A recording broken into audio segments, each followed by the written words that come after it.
The perpetual hype continues at Vegas this weekend just gone. We got more previews, this time for Ixalan, and if I'm honest, they're pretty good. If you're looking to pick up any product or pre-order Caverns of Ixalan, use the code Kenobi at checkout and the link in the description below to get 5% off your order and to help support the show. Let's begin with some basic lands, shall we?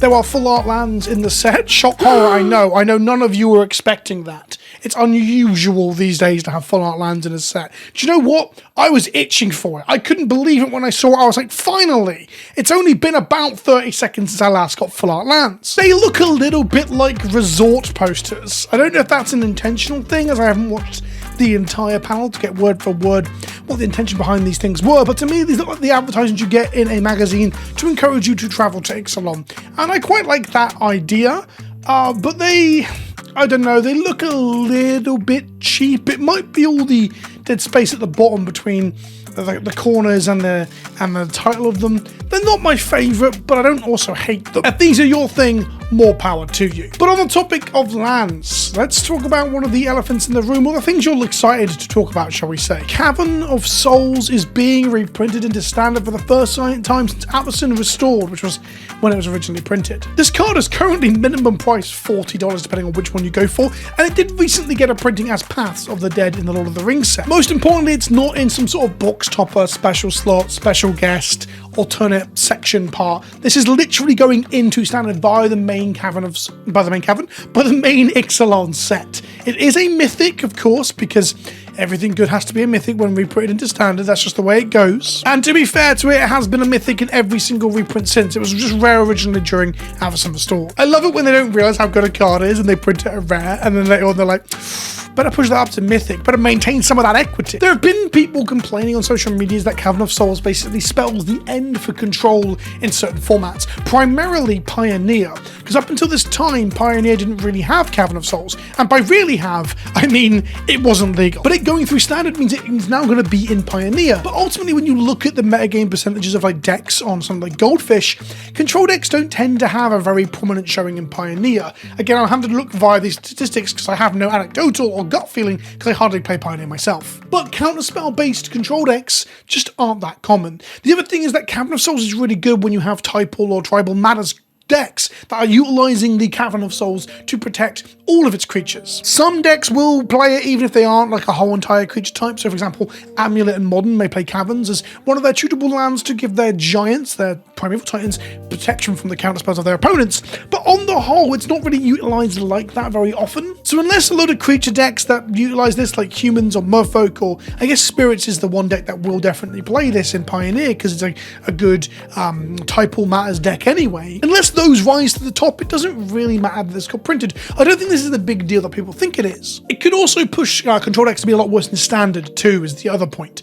But at the moment where mid-range shoulder decks reign supreme, I don't really know if that really matters. And it's coming in these different neon ink variants as well. The exact ins and outs of how these will be available we haven't got yet. We haven't got a comprehensive article explaining it, but I'm assuming that one of these color variants will be more rare than the others, much like we saw the neon ink Hidetsugus in Neon Kamigawa Dynasty. Jesus, I just said those words out of sync because it was a mouthful to say. But either way, I assume one of these will be rarer than the others and thus command a higher price tag. And I'm super excited to see how that price tag ends up being. As a point of reference, the Hidetsugu Devouring Chaos in red, although it looks quite pink in the scans, is currently $1,200, whilst the cheapest one is like a couple of bucks. This is interesting because Hidetsugu Devouring Chaos is a bad magic card by many people's standards and doesn't see any play anywhere, where Cavern of Souls sees play as 4-ofs in older formats like Legacy and Modern, and sees, well, it's a desirable card in Commander 2, and slots into a hell of a lot more decks than Hidetsugu does. If we have one of these being a Neon Dynasty style ink treatment that is very rare, it is going to command an insane price tag, and it'll be quite an exciting lottery card. On to other new cards then. So Hawatli, Poet of Unity, is a 3-mana human warrior bard. She has been desparked, as we found out in the preview panel at Barcelona. She enters the battlefield, search your library for a basic land card, reveal it, and put it into your hand, then shuffle. And for 5 mana, you can exile her and return it to the battlefield transformed under her owner's control at sorcery speed. So she's a 2/3 not even a wood elf. She finds the land and puts it into her hand. But when she flips over, she is a Roar of the Fifth People. She creates 2 3/3 dinosaurs. For 5 mana, you transform and make 2 3/3 bodies. Her second pip of the saga gives all creatures you control the ability to make red, green, or white mana, not until end of turn, by the way. It's an effect that's on the saga itself. So you'll have it for another 2 turns, not just until end of turn. Third pip is search your library for a dinosaur card, reveal it and put it into your hand, then shuffle. And the fifth pip is dinosaurs you control gain double strike and trample until end of turn. It says build up of this plan to amount a board full of dinosaurs and then make a massive haymaker, if a little bit signposted. Card seems fine, if a little bit unexciting. I don't immediately think this will see any play in any of the formats that I play. I'm not particularly excited for it as a cube card either, or even for Commander. Although I guess it's a dinosaur Commander is a green creature that gives you access to Nair, I guess. Kellen, Daring Traveler, is a 2 mana 2/3 human fairy scout that has an adventure on the front end, but it's an adventure that costs less. And historically speaking, when the adventures cost less than the creature, it's much better for evening out your curve and is much stronger than if the adventure costs more than the creature. The adventure is 1 green mana Journey On, where you create X map tokens where X is 1 plus the number of opponents you control an artifact. It's worded so that in Commander you can get up to 5 with this in a 4-player game if everyone's got a mana rock or a treasure. What is a map token? We have no idea at the moment. The common, popular idea is that it's going to be an explore token, a token that for 2 mana or for tapping can be sacked to explore, where you reveal top card of your library if it's a land, put it into hand, if not, put it back and you put a counter on a creature. Something along those lines, the old explore mechanic from original Ixalan. Of course, there's a potential that it is just find a basic land from your deck for 2 or 3 mana upon sacking, but it does just generate you a load of artifacts for 1 green mana that is kind of useful in itself if you are looking for artifacts to tap for mana. For example, in certain Commander decks that might want to play Jaheira. And then whenever Kellen, Daring Traveler attacks, reveal top card of your library. If it's a creature card with mana value 3 or less, put it on into your hand, otherwise you may put it into your graveyard. So he basically draws you a card every time he attacks. At 2 mana for a 2/3, that seems pretty solid in wide aggressive shells, human shells and stuff like that in some formats. Reasonable Magic card. If we're really on that route, I think it's probably stronger than Huatli. For those who don't know as well, by the way, Kellen is one of the characters that's moving through the Omen paths and will be in each set. We just saw them in Wild of Eldraine as well, and they're supposedly Oko's son, which I think is also really fun. Oko being an absentee father really tracks. Okay, from mediocre and middling cards to something that's a bit nutty. Oja Axanil, Deepest Might, is a 4 mana god in red. He has Trample, and a red source you control would deal an amount of non-combat damage less than Oja Axanil's power to an opponent. That source deals damage equal to Oja Axanil's power instead, and when it dies, return it to the battlefield tapped and transformed its owner's control. And when it returns to the battlefield, it comes back as a land that is untapped. The land creates red mana, and for 3 tap, transform it, activate only if a red source you control has dealt 4 or more non-combat damage to this turn, and only as a sorcery speed ability. So we have a 4/4 god that makes every single spell that pings for 1, or any ability that pings for 1 that isn't combat, into whatever his power is. So at the absolute base, we're turning 1 damage ping spells into 4 damage to the opponent. Oja Axanil might be the best burn commander we have ever seen. Sure, Torbrand gives you +2 damage per effect, but Axanil just turns everything into 4. Or if we equip him with a Loxodon Warhammer to make him a 7 in the front end, or anything that powers him up, a Bone Horde or similar to really juice up his power and toughness, then we're going to be hitting people for what would be normally 1 damage for tons of damage. He's going to be nutty with Pyrrhemia, for example. What you've got to remember is that he doesn't buff the damage to creatures. Initially when I read it, I thought he did, and I thought that was nutty. It's only to opponents, so he's very much a burn to face opponent, more so than say a Torbrand would be. The super interesting thing about him is that when he dies and he returns from the graveyard transformed, and thus comes back as an untapped land. If you can then activate to flip him back over into the 4/4, he's back, but tapped because you've activated the land that became him. But if he dies again and goes back to the graveyard, he comes back untapped again as a land. Now it costs you 3 mana every time to do this, but I'm sure there is some sort of gross loop you can do with him, finding ways to make mana off of damage. I'm really high on this card. I might even do a full video breaking down some of my ideas and what spells we can use to really push through beyond Pyrrhemias and Electrostatic Pillars, Eidolons of the Great Revel, all the best hits of burn across Cube, Legacy and Modern through the years. Yeah, that might be its own video in its own sense. But the fact that he's just got this skull for a head and a dinosaur for an arm also makes him a really evocative looking creature too. I'm super into it. We then have Gulta Stampede Tyrant, which is an 8 mana 12/12 Elder Dinosaur Trample that when it enters the battlefield, you may put any number of creature cards from your hand onto the battlefield. And that's right, that's an ETB effect that doesn't care about whether you cast her or not, so it doesn't even have that thing that Zakama has to stop it from being abused. Keep your eyes peeled for a whole video talking about how much I like this card. She is a blast. She's very showy, she's very explosive. I'm super into a one-sided hypergenesis that I get off of a creature that I can cheat out anyway, off of a sneak attack, show and tell or similar. I've got lots of ideas on how to double up on her triggers, put her back in her hand so she comes back in off her own trigger, and all sorts. I want to put that out in a separate video. I've already recorded it. That'll be out today or tomorrow. Then we have Breaches, a 3-mana 3/3 legendary first striking goblin pirate, and when the pirate you control attacks, choose one that has not been chosen this turn. Create a treasure token, target creature can't block this turn, or exile top card of your library, you may play it this turn. So you get all 3 effects if 3 pirates attack. If not, you got to pick your modes. I think it's pretty cool. We're seeing a lot of this kind of effect where you pick one that hasn't been chosen this turn. The new Galadriel that we've just seen spoiled from the holiday box of Lord of the Rings do the same thing with a creature ETB. The cool thing about the Galadriel card by comparison is that you can do it in other people's turns, but you don't get to really go to combat in other people's turns very often, so Breaches isn't really abusable in that sense. However, being a 3-mana red creature that's on curve that then takes away blockers if you're attacking with pirates means there's probably some sort of pirate aggro strategy that's going to be very good in draft or standard, utilizing Breaches. This showcase frame as well, we've been shown, is like this special Ixalan legendary frame, which will then be used to show us a load of legends that are famously from Ixalan. That includes stuff I think is not in the set, so there's going to be a slot that you can open old legends in this frame as well. And then we get another mythic, a 8-mana legendary artifact that costs X less to cast, or X is the greatest power among creatures you control. It's another Great Henge style green payoff. Whenever one or more non-token creatures you control dies, create a green fungus dinosaur creature token with base power and toughness equal to the total power of those creatures.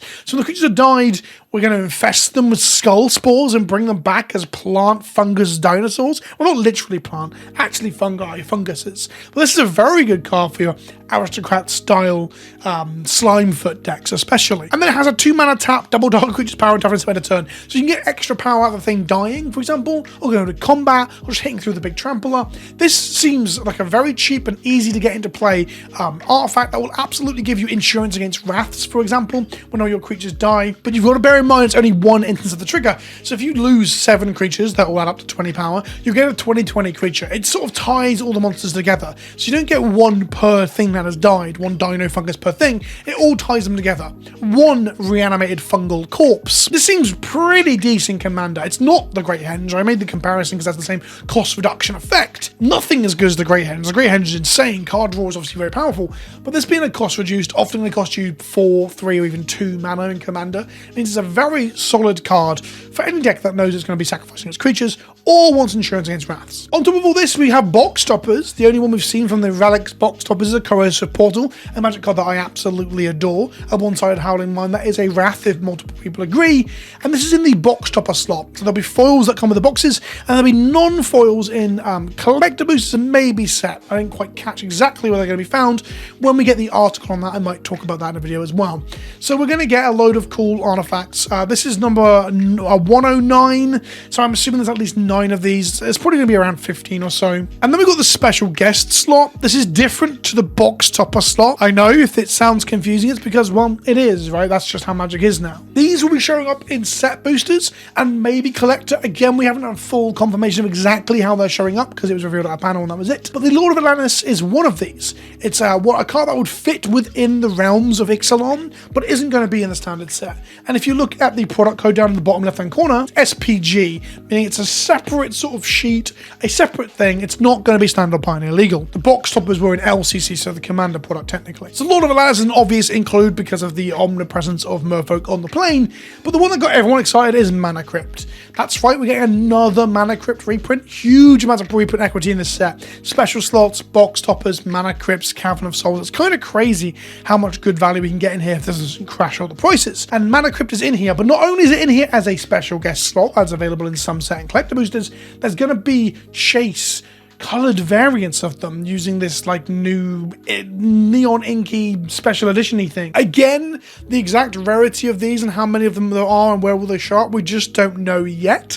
I assume one of these will be rarer than the others, much like Hidetsugu, and in the case of it being a Mana Crypt, meaning it's going to be very expensive because that's a very highly desirable card. I think these are actually gorgeous. I think they absolutely evoke the feeling of the plane, and they are beautiful. So far, looking at all this stuff, so good. I think the new card designs are interesting, and these cards are gorgeous. The little cherry on top, or I guess to the bitter taste in the mouth if you are a non-believer in Universes Beyond, is that we're getting Jurassic Park cards. This was not a big surprise moment, we already knew this, but we got some of them revealed. The first of which was Welcome to Jurassic Park, which is, yes, a saga that flips and continues the saying on the back, which I love. The first part is a 3-mana saga, and the first pip is that for each opponent up to one target non-creature artifact they control becomes a 0/4 war artifact creature defender, and as long as you control this saga. So it removes power and toughness from opponents' monsters, essentially trapping them behind a wall, like we do in Jurassic Park. Oh baby, I love it. It's evoking the story of Jurassic Park in a saga. Sagas are some of my favourite design we've had in recent time for being able to do this, being able to tell stories within both Magic's canon, historical events like the Fall of the Thran, for example, but then telling us episodes from Doctor Who as we've seen, stories from the Horus Heresy, and now the plot of Jurassic Park. The second pip creates a 3/3 green dinosaur creature token with trample. It gains haste until end of turn, but of course the walls are big enough to contain said dinosaur. And number 3 is destroy all walls. Exile this saga, then return to the battlefield, transform under its owner's control, and it becomes a legendary land called Jurassic Park. So the land itself is just Jurassic Park, which is actually a wonderfully cute way of getting just a card called Jurassic Park. Because the front end, the full card is Welcome to Jurassic Park. I'm gushing, I know, but I think the design is really sweet. It has a reminder of what it transforms from, and then the backside it says each dinosaur card in your graveyard has Escape. The escape cost is equal to the card's converted mana cost plus 3 exile cards. A mini Breach the Underworld Breach on a land, but only for dinosaurs, which is wonderfully evocative of the ending and results of Jurassic Park. And then, for the absolute crowning cherry on top of this wonderful design, it's a Gaia's Cradle, but only for dinosaurs you control. So if you don't have any dinosaurs, it doesn't make any mana. But of course, you'll get one 3/3 dinosaur out of the front end of Welcome to Jurassic Park, and in theory, you're going to play some dinosaurs, maybe even a Galta, for example, to be able to get some value out of the escape costs that come from Jurassic Park. Like the idea of being at a commander table and saying out loud, I am going to escape my dinosaur using my Jurassic Park, is fucking awesome. If you haven't noticed, I quite like Jurassic Park. Ian Malcolm, Chaotician, is a 3-mana human scientist who has Jeff Goldblum on the art, but they didn't pick the right scene in my opinion. Sexy Goldblum would have been better. Whenever a player draws their second card each turn, that player exiles the top card of their library. During each player's turn, that player may cast a spell from among the cards they don't own. Exile with Ian Malcolm, Chaotician, the mana of any type can be spent to cast it. So essentially, if you were to draw a card beyond your first, you will exile the card from top of your library, and your opponents can then cast it. The ramifications of actions. It's kind of like Chaos Theory if you listen to what Ian Malcolm says in the film. I did tweet asking people, and a lot of people told me, not really how Chaos Theory works, because I don't understand, I'm not a fucking scientist, am I? But then some people tried to explain to me what the word chaos meant, which was not what I asked. Ultimately, I don't know how on theme this is for Chaos Theory itself. Hell, the idea that Jeff Goldblum's character in Jurassic Park somehow provokes this effect via his use of science is also kind of strange. Unpredictable results are not what he gets. He warns against them in a way, right? As opposed to creating them. I'm not sure if that really fits, but I'm kind of okay with it because it's just basically because it's so absurd to see Jeff Goldblum on a Magic card. And then we have a card that I care less of a shit about, Indominus Rex Alpha. I believe this is the main monster from Jurassic World. I saw that film once and thought it was a reasonably okay film, but I've never watched it since. A bug or sultai creature, which is one colorless, a blue-black hybrid, double green, dinosaur mutant. It's a legendary creature, so it can be a commander. It's a 6/6. When it enters the battlefield, draw a card for each counter on it, but most importantly, as it enters the battlefield, discard any number of creature cards. It enters with a flying counter on it. If a card with flying was discarded this way, the same is true for first strike, double strike, death touch, hexproof, haste, indestructible, lifelink, menace, reach, trample, and vigilance. And thus it is a keyword commander, if you will, that probably plays well into all the dinosaurs and big monsters from Ikoria, for example, and some of the other ones like, ironically, Zetalpo, whatever it is, the big white one, can't be played in this commander deck, but it discards them, which you can then escape later on with your Jurassic Park as well. So it plays pretty well with Jurassic Park, but I feel nothing looking at this. The name was forgettable. I don't even remember this name until I saw this and kind of vaguely remember it's from Jurassic World. I just don't care about Jurassic World very much. I care specifically about the first Jurassic Park film because it's such a fucking banger. Either way, I don't hate the design, I just don't really get the through line. I guess it adapts and it grows and it evolves to be like other dinosaurs. I'd like that, I guess. It's just less exciting to me than Welcome to Jurassic fucking Park. So let me know what you think in the comment section below. Are you excited for Jurassic Park cards? Do you think the new designs are cool? Are you going to build any of these legendaries? And are you excited for the sheer fucking volume of high class super duper rares that we keep getting every set? Wilds of Adrenaline had Smothering Tide, Doubling Season. This set has Cavern of Souls and Mana Crypt as options to open the packs. That is pretty exciting. Thanks for watching. Let me know what you think in the comment section below, and I'll see you all soon. Ta-ta for now.